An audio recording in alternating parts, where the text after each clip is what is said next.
As we put an end to the 2012 regular PGA Tour season, every shot counts. Welcome to PGA Tour Today, presented by MasterCard. The last 32 weeks of the regular season have been full of drama between the unbelievable comeback victories and the major champions that we never saw coming. It's been a season to remember, but in week 33 at the Wyndham Championship, the final regular season event, players won't be thinking about the past. They'll be playing to make it into the PGA Tour playoffs, getting just one step closer to claiming the FedEx Cup. This is the last full field event before the top 125 in FedEx Cup standings is solidified, so in short, every shot counts. After the PGA Championship, these are the guys on the bubble in FedEx Cup standings who need a solid finish this week to get inside that top 125. Boo Weekley, Trevor Immelman, Jason Bone, and Jonathan Vegas are all on the inside for now, with Rob Pampling sitting in that very volatile 125th spot. Right on the outside looking in are Brendan Steele, Retief Goosen, Heath Slocum, Wai Yang, and Gary Woodland. Retief Goosen is the only player on the bubble who is not in the field this week. Other notable players that are trying to get something done are Stewart Cink, John Daly, and Camilo Villegas. Defending his title this week is our U.S. Open champion Webb Simpson, who has to have good vibes coming back to Greensboro, North Carolina.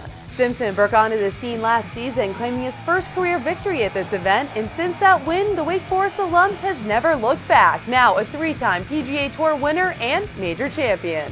Simpson will enter this week 13th in FedEx Cup standings and will be looking to inch his way even closer to the top in the hopes of paving the way all the way to the Tour Championship by Coca-Cola.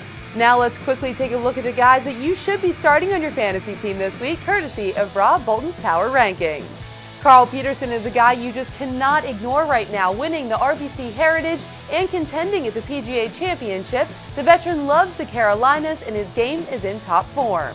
Jason Duffner should be in your starting lineup along with Tim Clark, David Toms, and of course our defending champion. Your sleeper pick this week is John Daly, who notched a top 20 at the PGA Championship last week.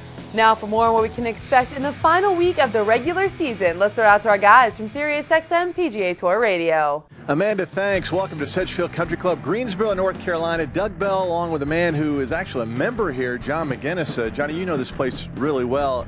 And there's new greens this year, new Bermuda greens. How about the fact that they started on the project in mid-May? Amazing. And it's August, and they're PGA Tour quality. They went from the bent grass greens, which were soft, very receptive, and a little slow because they're not exactly heat tolerant, to a Bermuda grass that they can cut as low as they want, get as firm as they want. And consequently, I think the scoring is going to be quite a bit different. That's what the guys are saying. They're saying, you were coming to this tournament thinking 20 under par the last few years. Now every score under par is going to be pretty good. Now the golf course is still under 7,200 yards, so it's not going to, I think that we'll still see good scoring, but I don't think we're going to see scoring like we have in the past. Incredible new greens, should be lots of fun. Our coverage begins Thursday on SiriusXM PGA Tour Radio at 12 Eastern. Amanda, let's go back to you. Thanks guys. Live first round coverage can be found on Golf Channel from 1 to 3 p.m. Eastern. PGA Tour Today is presented by MasterCard, which invites you to play like a PGA Tour player at select TPC courses. MasterCard is a proud sponsor of the PGA Tour.